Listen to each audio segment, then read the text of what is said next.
नमस्कार दोस्तों, आप सुन रहे हैं हमारा हिंदी भाषा का कार्यक्रम डेली करंट अफेयर्स अपडेट्स। मैं हूं आपकी आरजे प्रियंका और बिना किसी देरी के शुरू करते हैं हमारे आज के इस कार्यक्रम को हमारे पहले डेली अपडेट के साथ, जिसका शीर्षक है महत्वपूर्ण दिन। राष्ट्रीय टीकाकरण दिवस 16 मार्च। मानव स्वास्थ्य प्रणाली में टीकों के महत्व को बढ़ाने के लिए हर साल 16 मार्च को भारत में राष्ट्रीय टीकाकरण दिवस के रूप में मनाया जाता है। 16 मार्च 1995 को भारत में पोलियो वैक्सीन की पहली खुराक शुरू की गई थी।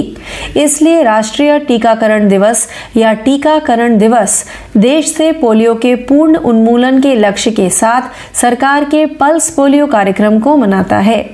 पोलियो का आखिरी मामला 2011 में बंगाल से सामने आया था और बाद में टेटनस, कंठमाला और टीबी जैसी बीमारियों के खिलाफ विभिन्न टीकाकरण अभियान शुरू किए गए थे। आइए बढ़ते हैं हमारे दूसरे डेली अपडेट की तरफ, जिसका शीर्षक है पुस्तकें। पूर्व रॉ प्रमुख अमरजीत सिंह दुलत की पुस्तक का विमोचन। चंडीगढ़ गोल्फ क्लब में स्पाई मास्टर और research and analysis wing raw के पूर्व प्रमुख अमरजीत सिंह दुलत की a life in the shadows a memoir का विमोचन किया गया। इलाहाबाद उच्च न्यायालय के पूर्व मुख्य न्यायाधीश एस सोढ़ी और पूर्व आईपीएस अधिकारी और मणिपुर के राज्यपाल गुरबचन जगत और अन्य ने पुस्तक का विमोचन किया। इंटेलिजेंस ब्यूरो और रॉ के पूर्व प्रमुख ने अपने बचपन एक युवा खुफिया अधिकारी के रूप में अपने वर्षों कश्मीर और कश्मीरियत के बारे में लिखा है। पूर्व भारतीय राष्ट्रपति ज्ञानी जैल सिंह के साथ उनकी आधिकारिक विदेश यात्राओं पर उनके सुरक्षा अधिकारी के रूप में यात्रा के बारे में किस्से लिखे हैं। आइए बढ़ते हैं हमारे तीसरे डेली अपडेट की तरफ, जिसका शीर्षक है पुस्तक। गांधी युग में स्वतंत्रता संग्राम पर पुस्तक का विमोचन। सुप्रीम कोर्ट के न्यायाधीश न्यायमूर्ति वी राम सुब्रमण्यम ने India struggle for independence Gandhian era नामक एक पुस्तक का विमोचन किया।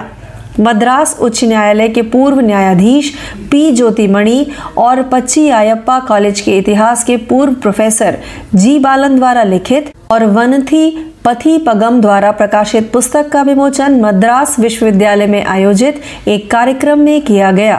न्यायमूर्ति वी रामसुब्रमण्यम ने कहा कि पुस्तक में महात्मा गांधी की प्रासंगिकता जैसे पहलुओं को शामिल किया गया है और कहा कि पुस्तक को लोगों के सरल और बेहतर जीवन के लिए युवा पीढ़ी तक पहुंचना होगा। आइए बढ़ते हैं हमारे चौथे डेली अपडेट की तरफ, जिसका शीर्षक है पुरस्कार। मीराबाई चानू ने 2022 का BBC Indian sports woman of the year का पुरस्कार जीता। टोक्यो ओलंपिक खेलों की रजत पदक विजेता भारोत्तोलक मीराबाई चानू ने सार्वजनिक मतदान के बाद 2022 का BBC Indian sports woman of the year पुरस्कार जीता है। मणिपुर की 28 वर्षीय भारोत्तोलक 2021 में भी यह पुरस्कार जीतने के बाद लगातार 2 बार पुरस्कार जीतने वाली पहली एथलीट बनी। टोक्यो खेलों में वह खेल में रजत पदक जीतने वाली पहली भारतीय बनी थी। पिछले साल उन्होंने बर्मिंघम में राष्ट्रमंडल खेलों में स्वर्ण पदक जीता था। उन्होंने 2022 में विश्व भारोत्तोलन चैंपियनशिप में रजत पदक भी जीता था। आइए बढ़ते हैं हमारे 5वें डेली अपडेट की तरफ, जिसका शीर्षक है राष्ट्रीय। विश्व बैंक सार्वजनिक स्वास्थ्य देखभाल बुनियादी ढांचे के लिए भारत को $1 बिलियन का ऋण देगा। विश्व बैंक और भारत ने देश के स्वास्थ्य सेवा बुनियादी ढांचे का समर्थन और वृद्धि करने के लिए $500 मिलियन अमेरिकी के 2 पूरक ऋणों पर हस्ताक्षर किए हैं।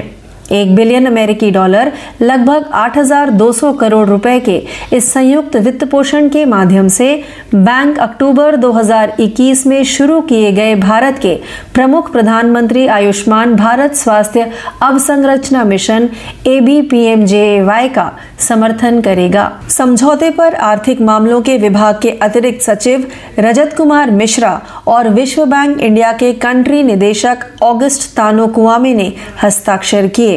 आइए बढ़ते हैं हमारे 6वें डेली अपडेट की तरफ, जिसका शीर्षक है पुरस्कार। BHEL ने सौर ऊर्जा में सर्वश्रेष्ठ योगदान के लिए CBIP पुरस्कार 2022 जीता। Bharat heavy electricals limited BHEL को सौर ऊर्जा में सर्वश्रेष्ठ योगदान के लिए CBIP पुरस्कार 2022 से सम्मानित किया गया है। यह पुरस्कार केंद्रीय विद्युत और नवीन एवं नवीकरणीय ऊर्जा मंत्री श्री RK सिंह से BHEL के CMD डॉक्टर नलिन सिंघाल और BHEL की निदेशक IS&P सुश्री रेणुका गेरा ने CBIP दिवस पर प्राप्त किया। CBIP पुरस्कार जल, बिजली और नवीकरणीय ऊर्जा क्षेत्रों के विकास में उत्कृष्ट योगदान के लिए प्रदान किए जाते हैं। यह पुरस्कार देश में सौर ऊर्जा के उत्पादन में BHEL के स्थायी योगदान का प्रमाण है। आइए बढ़ते हैं हमारे 7वें डेली अपडेट की तरफ, जिसका शीर्षक है विविध। अश्विनी वैष्णव ने सिक्किम के लिए जारी किया गो ग्रीन गो ऑर्गेनिक कवर। केंद्रीय मंत्री अश्विनी वैष्णव और सिक्किम के 4 मंत्रियों ने सिक्किम के लिए डाक विभाग का एक अनूठा कवर गो ग्रीन गो ऑर्गेनिक जारी किया है। वैष्णव ने ट्वीट किया, दुनिया के पहले जैविक राज्य सिक्किम के लिए गो ग्रीन गो ऑर्गेनिक पर विशेष कवर जारी किया गया। वैष्णव ने कहा कि यह विशेष कवर जैविक खेती और प्रगति में राज्य की उपलब्धियों का प्रमाण है और पूरे देश के लिए सतत विकास के महत्व की याद दिलाता है। केंद्रीय मंत्री ने इस विज्ञप्ति के लिए डाक विभाग को धन्यवाद दिया। आइए आगे बढ़ते हैं हमारे 8वें डेली अपडेट की तरफ, जिसका शीर्षक है नियुक्ति। SS दुबे ने महालेखा नियंत्रक के रूप में कार्यभार संभाला। श्री SS दुबे ने हाल ही में नई दिल्ली में महालेखा नियंत्रक CGA के रूप में कार्यभार संभाला। श्री दुबे भारत सरकार के वित्त मंत्रालय में 28वें महालेखा नियंत्रक CGA हैं। 1989 बैच के भारतीय सिविल लेखा सेवा ICAS अधिकारी श्री दुबे को भारत सरकार द्वारा 6 मार्च 2023 से महालेखा नियंत्रक CGA के रूप में नियुक्त किया गया है। CGA के रूप में कार्यभार संभालने से पहले श्री दुबे लोक वित्तीय प्रबंधन प्रणाली PFMS के अतिरिक्त महालेखा नियंत्रक थे। आइए बढ़ते हैं हमारे 9वें डेली अपडेट की तरफ, जिसका शीर्षक है योजनाएं और समितियां। BSE और UN विमेन इंडिया ने फिन एम्पावर कार्यक्रम शुरू किया। BSE और UN विमेन इंडिया ने एक नया कार्यक्रम फिन एम्पावर लॉन्च किया। यह वित्तीय सुरक्षा के प्रति महिलाओं को सशक्त बनाने के लिए BSE और UN विमेन के बीच 1 साल का संयुक्त क्षमता निर्माण कार्यक्रम है।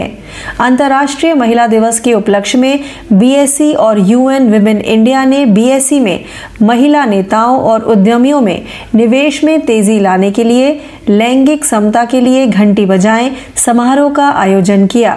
BSE के MD और CEO श्री सुंदरमन राममूर्ति ने UN विमेन इंडिया की कंट्री प्रतिनिधि सुश्री सुजन फर्ग्यूसन के साथ संयुक्त रूप से लैंगिक समानता के लिए घंटी बजाई। आइए आगे बढ़ते हैं हमारे 10वें व अंतिम डेली अपडेट की तरफ, जिसका शीर्षक है विज्ञान और प्रौद्योगिकी। HCL टेक्नोलॉजीज ने ग्राहकों के लिए क्वांटम कंप्यूटिंग लाने के लिए माइक्रोसॉफ्ट के साथ साझेदारी की। HCL टेक्नोलॉजीज ने माइक्रोसॉफ्ट की क्वांटम क्लाउड कंप्यूटिंग सेवा एज्योर क्वांटम के साथ साझेदारी की घोषणा की है। HCL टेक माइक्रोसॉफ्ट के प्लेटफॉर्म को प्रौद्योगिकी स्टेक के रूप में उपयोग करके अपने ग्राहकों को क्लाउड आधारित क्वांटम कंप्यूटिंग सेवाओं की पेशकश करेगा। यह सेवाएं HCL टेक की Q लैब्स के माध्यम से प्रदान की जाएंगी, जो पहले से ही एज्योर क्वांटम क्रेडिट की पेशकश करने के लिए माइक्रोसॉफ्ट के भागीदारों में से एक रही है। HCL टेक की Q लैब्स क्वांटम प्रौद्योगिकियों के ऑन क्लाउड उदाहरण बनाएगी और कंपनी के ग्राहकों को अवधारणा POC व्यावसायिक उपयोग मामलों का प्रमाण दिखाएगी। तो इस अपडेट के साथ ही हमारा आज का यह हिंदी भाषा का कार्यक्रम डेली करंट अफेयर्स अपडेट्स यहीं समाप्त होता है। ज्यादा जानकारी के लिए यूं ही जुड़े रहिए। मैं आपकी RJ प्रियंका आपसे यहीं विदा लेती हूँ। धन्यवाद।